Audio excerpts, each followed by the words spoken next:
नमस्कार मित्रों, मैं दुर्गा प्रसाद मिश्रा संस्कृत प्रबोध इस चैनल पर आप लोगों का हार्दिक स्वागत करता हूं। हम लोग यहां पर शिशुपाल वध को पढ़ रहे हैं। पहले हम लोगों ने 6 श्लोकों को पढ़ लिया है। सभी श्लोकों में वंशस्थ छंद है, इस बात को याद रखिएगा, ठीक है। अब इस श्लोक में नारद जी की तुलना मेघ से कर रहे हैं। शरतकालिक मेघ से नारद जी की तुलना यहाँ पर कवि कर रहा है। विहंग राजांग रुहैरिवायतैर हिरण्मयोर्वीरुहवल्लितन्तुभिः कृतोपवीतं हिमशुभ्रमुच्चकैर घनं घनान्ते तडितां गणैरिव। अर्थात इनका यज्ञोपवीत किसका बना हुआ है? नारद जी का जो यज्ञोपवीत है, पीला पीला यज्ञोपवीत है, उसको धारण किए हुए नारद जी किस प्रकार से प्रतीत हो रहे हैं। तो देखिए, हिम शुभ्रम, हिम कहते हैं बर्फ को, और शुभ्र यानी कि शुभ्र वर्ण के, गौर वर्ण के प्रतीत हो रहे हैं। कृतोपवीतम यानी कर दिया गया है उपवीत जिनका, ऐसे नारद जी, ऐसे नारद जी। अब वो उपवीत किसका बना है? तंतु भी, तंतुओं का बना हुआ है। किसका बना हुआ है? तंतुओं का यानी कि धागा का। कैसी धागा का? तो बल्ली, बल्ली रूपी धागा का। बल्ली माने लता, तो लता रूपी धागाओं के द्वारा वो बनाया गया है यज्ञोपवीत। वो लताएं कहाँ उत्पन्न हुई हैं? तो कहते हैं हिरण्मय उर्वी रुह। हिरणमयी उर्वी, उर्वी कहते हैं भूमि को, हिरणमयी यानी सोने की, तो सोने की भूमि में रुह यानी उत्पन्न होने वाली जो बल्ली यानी लताएं, उन लताओं के तंतुओं से निर्मित है उपवीत नारद जी का। और वो लताएं किस प्रकार की हैं? आयतई, आयत माने अत्यंत विस्तीर्ण हैं, फैली हुई हैं, बहुत दीर्घ लताएं हैं। और किस प्रकार की हैं वो? तो विहंग राज, विहंग कहते हैं पक्षी, राज कहते हैं राजा। तो पक्षी राज जो गरुड़, उसके अंग रुह, अंग यानी कि शरीर से, शरीर में, रुह यानी उत्पन्न होने वाले जो रोए हैं, यानी कि गरुड़, विहंगराज गरुड़ के अंग यानी कि शरीर में, रुह यानी उत्पन्न होने वाले रोए, उन रोओं के समान जो पीली और अत्यंत आयत यानी कि विस्तीर्ण जो हिरणमयी उर्वी यानी कि सोने की भूमि में रुह यानी उत्पन्न होने वाली जो लता तंतु हैं, पीली पीली लताएं, भाई सोने की भूमि पीली पीली, उसमें उत्पन्न होने वाली जो लता वो भी पीली पीली, तो उनसे निर्मित जो यज्ञोपवीत वो भी पीला पीला। और वो पड़ा है किसके शरीर में? नारद जी के शरीर में। नारद जी का शरीर कैसा? हिम के समान शुभ्र। ऐसा लग रहा है जैसे उच्च कई, ऊंचा जो कोई घन हो, ऊंचा मेघ हो। अब भाई साहब याद रखिएगा कि जब पानी से भरा मेघ ना नीचे आ जाता है, अपने पास में या नीचे एकदम आ जाता है, और जो ऊंचा मेघ होता है वो एकदम सफेद होता है, उसमें पानी नहीं होता है। उच्च कई घनम यानी ऊंचा मेघ, सफेद सफेद मेघ। घनांते, और घनांते, घन शब्द का अर्थ है वर्षा काल, अंत्य यानी कि खत्म होने के बाद। वर्षा काल के प्रारंभ में तो मेघ काले काला होता है, वर्षा काल के अंत में पानी कम हो जाता है, माने कि शरतकालिक जो मेघ, तो शरतकालिक मेघ एकदम शुभ्र होता है, गौर वर्ण का होता है। और उसमें जो तडिताम गणई ही, तडित, तडित कहते हैं विद्युत को, और विद्युत का जो गण यानी समूह, है ना, उसमें बिजली चमक जाए। सफेद सफेद मेघ में जो बिजली चमके तो एकदम जैसा प्रतीत होगा उसी प्रकार से वो पीली पीली बिजली और पीला पीला नारद जी का जनेऊ। तो ऐसे लग रहा है कि नारद जी का शरीर न ही ये मेघ है, और मेघ के वो मेघ में जैसे बिजली चमक रही हो, समझ में कि नहीं, मेघ जैसे उसमें जैसे लाइट चमक रही हो, बिजली चमक रही हो, उस प्रकार से उनके शरीर पर यज्ञोपवीत चमक रहा है। तो इस श्लोक में नारद जी की मेघ से, घनांत मेघ से, घनांत यानी शरतकालिक, वर्षा काल के अंतिम में जब शरत काल आ जाए, कैसा होता है? शुभ्र होता है। और फिर हिम शुभ्र के समान कौन है? तो नारद जी हैं। और फिर यहाँ पर तड़ित के समान क्या है वहाँ पर? उनका यज्ञोपवीत है। और यज्ञोपवीत कैसे बना हुआ है? तो वल्ली तंतु भी बना हुआ है। बल्ली तंतु, बल्ली माने लताएं। और वो बल्ली तंतु जो है कहाँ उत्पन्न हुए हैं? तो भैया ये उत्पन्न हुए हैं हिरणमयी उर्वी में, यानी कि सोने की भूमि में, हिरणमयी उर्वी। अब कह रहे हैं तडिताम गणहि यानी कि बिजली का जो समूह है, उस समूह से युक्त जिस प्रकार का घन यानी कि मेघ होता है, उस इव माने उसकी तरह। यहाँ पर इव शब्द का प्रयोग कर दिया, इसलिए यहाँ पर उपमा अलंकार है, स्पष्ट है। नारद जी की उपमा किससे दी गई है? यहाँ पर शरतकालिक मेघ के साथ में समानता नारद जी की बताई गई है। अब जरा इसका हम अन्वय देख लेते हैं कि विहंग राजांग रुहई इव आयतई। यहाँ पर देखिए इव शब्द लगा दिया, यानी कि लताओं की तुलना किससे की गई है? विहंगराज यानी कि पक्षीराज गरुड़ के अंगरूह यानी कि रोएं।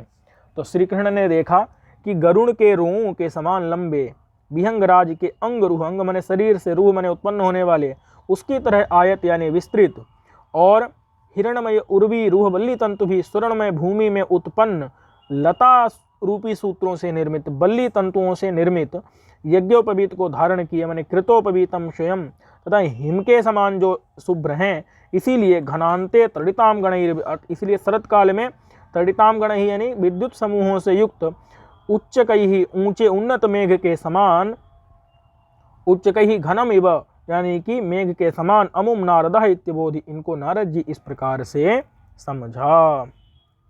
बात समझ में आ गई कि नहीं? तो यहाँ पर देखिए इव शब्द का प्रयोग होने के कारण 2 बार इव शब्द का प्रयोग है, दोनों जगह उपमा अलंकार है। और इस श्लोक में किससे वर्णन किया गया है नारद जी का? तो घन से तुलना की गई है। अगर इस श्लोक की कोई भी पंक्ति आती है घनम घनांते तड़िताम गणैरिव, तो यहाँ पर घन का वर्णन नहीं है, नारद जी का वर्णन है, याद रखिएगा। ठीक है। चलिए अब जो है नारद जी की समता ऐरावत हाथी से बता रहे हैं। ऐरावत हाथी से बता रहे हैं क्योंकि ऐरावत हाथी भी भाई साहब शुभ्र होता है, सफेद होता है एकदम गौर वर्ण का, और नारद जी भी क्या है? गौर वर्ण के हैं। देखिए हाथी तो काला होता है लेकिन ऐरावत हाथी सफेद है।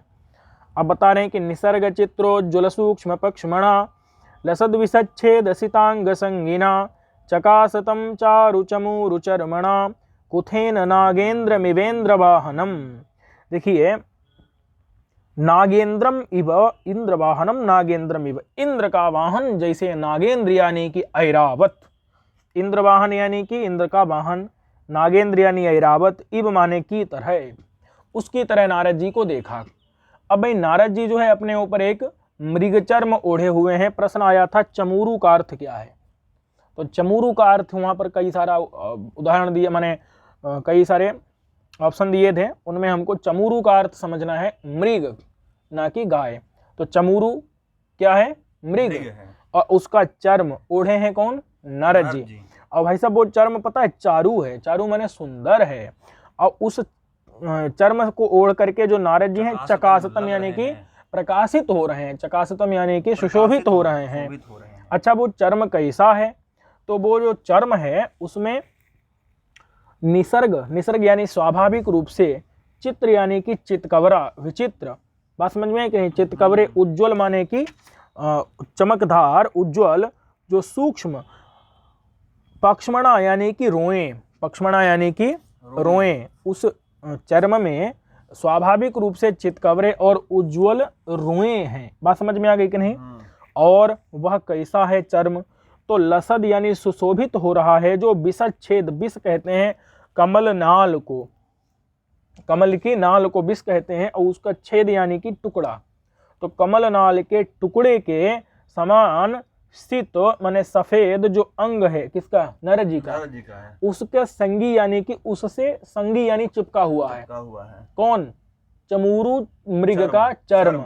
चारू माने सुंदर जो चमूरू मृग का चर्म, उसके द्वारा चकासतम यानी कि प्रकाशित हो रहे हैं, सुशोभित हो रहे हैं नारद जी। किस प्रकार से? जिस प्रकार से कुथ कहते हैं एक पीठ पर पड़ने वाला, जो माने हाथी की पीठ पर जो एक माने अस्तरण, हाँ अस्तरण ऐसा डाल देते हैं जिस पर व्यक्ति बैठता है। तो उस कुथ, मानो कुथ पड़ा हुआ हो किसके ऊपर? इंद्र वाहन नागेंद्र यानी कि ऐरावत के ऊपर। उस ऐरावत इव माने की तरह चकासतम यानी प्रकाशित हो रहे हैं कौन? नारद जी। बात समझ में आ गई कि नहीं? तो यहाँ पर इंद्र वाहन नागेंद्र यानी कि ऐरावत इस प्रकार से कुथ यानी कि उसके पीठ पर जो अस्तरण पड़ा होता है, कपड़ा पड़ा होता है जिस पर कोई बैठता है, तो उसी प्रकार से नारद जी भी अपने शरीर पर क्या डाल रखे हैं? चर्म डाल रखे हैं। हाँ मृग का चर्म डाल रखे हैं। देखिए अन्य देख लेते हैं एक बार। निसर्ग चित्रोज्ज्वल सूक्ष्म पक्ष्मणा, निसर्ग यानी स्वभाव से ही, चित्र माने चितकबरे, उज्ज्वल माने चमकदार, चमकता हुआ, सूक्ष्म रोम वाला, सूक्ष्म पक्ष्म वाला, शोभन कमल तंतु के खंड के समान, लसद विसच्छेद, लसद माने शोभन चमकता हुआ, विसच्छेद यानी कमल तंतु के खंड के समान, सित माने कि शुभ्र श्रृंग से युक्त, श्रृंग से अंग से युक्त होगा भाई। चारु यानी कि चमकदार जो चमूरु चर्म है, मनोहर मृग चर्म से चकासतम यानी सुशोभित होने वाले, कुथेन इंद्रवाहनम नागेंद्रम इव यानी पृष्ठातरण से युक्त इंद्रवाहन ऐरावत हाथी के समान उन्हें नारद इस प्रकार से समझा। तो आपसे पंक्ति पूछी जाएगी कि कुथेन नागेंद्र मिवेंद्र वाहनम, इसमें किसका वर्णन है? तो भाई साहब नागेंद्र इंद्रवाहन यानी ऐरावत का, वो ऑप्शन में देगा नागेंद्र यानी कि किसका, हिमालय का, इंद्रवाहन ऐरावत का, तो ये नहीं लगाना है। क्या लगाना है? नारद जी को लगाना है। बात समझ में कि नहीं? क्योंकि नारद जी का वर्णन इसमें किया गया है। चमूरु का अर्थ क्या होता है? चमूरु मृग, मृग, और चर्म मतलब उसका चर्म। ठीक है। कैसा है चर्म? चमूरु चर्मणा यानी कि क्यों अच्छा लग रहा है? क्योंकि उसमें क्या है, उसमें जो छोटे छोटे रोम है ना, सूक्ष्म पक्षमणा, सूक्ष्म सूक्ष्म उसमें क्या है, पक्षम है, माने कि रोए हैं। वो कैसा चमक रहा है, चकासतम माने वो क्या चमक रहा है, माने कि उस चमूरु चर्म से युक्त नारद जी चकासतम यानी कि सुशोभित हो रहे हैं। चकासतम किसका विशेषण है? नारद जी का, नारद जी का विशेषण है। चकासतम यानी कि शोभायमानम नारदम। बात समझ में कि नहीं? सूक्ष्म पक्षमणा कौन है? चमूरु चर्म है। सूक्ष्म पक्षम से युक्त जो चमूरु चर्म है, उस चमूरु चर्म से सुशोभित हो रहे हैं नारद जी। चमूरु चर्मणा यानी मृगत त्वचा। कैसे हो रहे हैं? क्यों जिस प्रकार से ऐरावत हाथी, नागेंद्र वाहनम, इन नागेंद्र वाहन नहीं, इंद्र का वाहन। अच्छा, इंद्र का वाहन नागेंद्र, नागेंद्र यानी कि ऐरावत हाथी, जिस प्रकार से कुथेन यानी पृष्ठातरण से, चकासतम यानी कि शोभायमान है, उसी प्रकार से सुशोभित हो रहे हैं। नारद मुनि अपि चकासतम। ठीक है। और इसमें भाई इव शब्द का प्रयोग है, नागेंद्रम इव।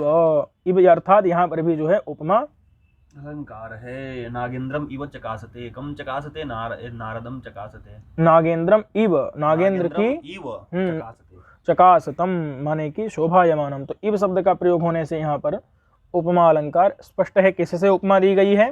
तो ऐरावत हाथी से, इंद्र के वाहन ऐरावत, नागेंद्र से अर्थात ऐरावत से उपमा यहाँ पर नारद जी की दी गई है।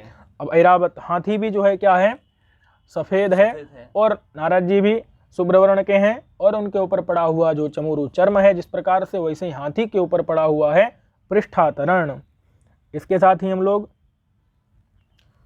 अगले वीडियो में अगले श्लोकों के साथ मिलते हैं। तब तक के लिए नमस्कार।